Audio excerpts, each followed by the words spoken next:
এখন আমাদের অনেকের বিশ্বাস হয় না, কারণ আমরা তো হাসর দেখি নাই, দেখছি, কবর দেখি নাই, দেখছি।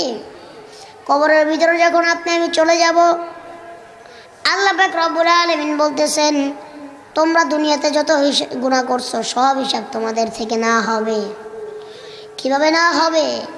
একজন ফেরেশতা এসে প্রশ্ন করবে, মান রব্বুকা। দুইজন ফেরেশতা, মুনকার নাকির। কি ফেরেশতা? মুনকার নাকির। প্রশ্ন করবে, মান রব্বুকা, তোমার রবকে।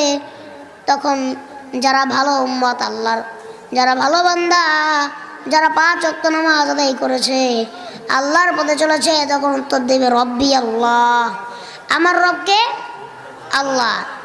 এরকম ভাবে উত্তর দিবে, আমার রব আল্লাহ। এবং দ্বিতীয় যখন প্রশ্ন করবে, মা দিনুকা, তোমার দিন কি? তখন বলবেন দিনিয়াল ইসলাম, আমার দিন ইসলাম। তৃতীয় প্রশ্ন করবে, মান হাদা রসুল, তোমার রসুলকে। তখন যে ভালো লোক, তখন সে বলবে যে মান হাদা রসুল, তোমার রসুল কে? যে রসুলের পথে চলেছে সে বলবে হাদা রসুল্লাহ সাল্লাল্লাহু আলাইহি ওয়াসাল্লাম। একটু জিকির করেন, লা ইলাহা লা ইলাহা ইল্লাল্লাহ। সামনে আগে বসুন, সামনে শুনুন, লা ইলাহা ইল্লাল্লাহ, লা ইলাহা লা ইলাহা লা ইলাহা ইল্লাল্লাহ, লা ইলাহা ইল্লাল্লাহ, লা ইলাহা লা ইলাহা ইল্লাল্লাহ, লা ইলাহা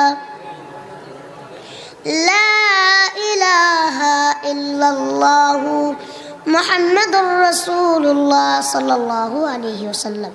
তো এই 3টা প্রশ্নের জবাব আমরা দিয়ে দিলাম। যারা দিতে পারবো তারাই কি করতে পারবে? জান্নাতে যেতে পারবো। কবরের ভিতরেই তারা আল্লাহ পাক রব্বুল আলামিনের রহমত আরম্ভ হয়ে যাবে। আর যারা এই 3টা প্রশ্নের উত্তর না দিতে পারবে, তাদের জন্য কবরের আযাব আরম্ভ হয়ে যাবে। কেমন ভাবে আরম্ভ হয়ে যাবে? আল্লাহ বলে, ও দুনিয়ার মানুষ, ও আল্লাহর গোলাম, কবরে এমন একটা সাপ আছে, যেই সাপ তোমাকে কিয়ামত পর্যন্ত দংশন করতে থাকবে। তোমার যদি একবার ছবল দেয়, তুমি কি করবা? 72 গজ মাটির নিচে চলে যাবে। এবং এই সাপের এত বিষ যে সেই সাপ যদি দুনিয়ার জমিনে এসে একবার নিঃশ্বাস ছাড়ে, দুনিয়ার সমস্ত পশু পাখি, যত মাকলুকুল, সব ধ্বংস হয়ে যাবে। কেন?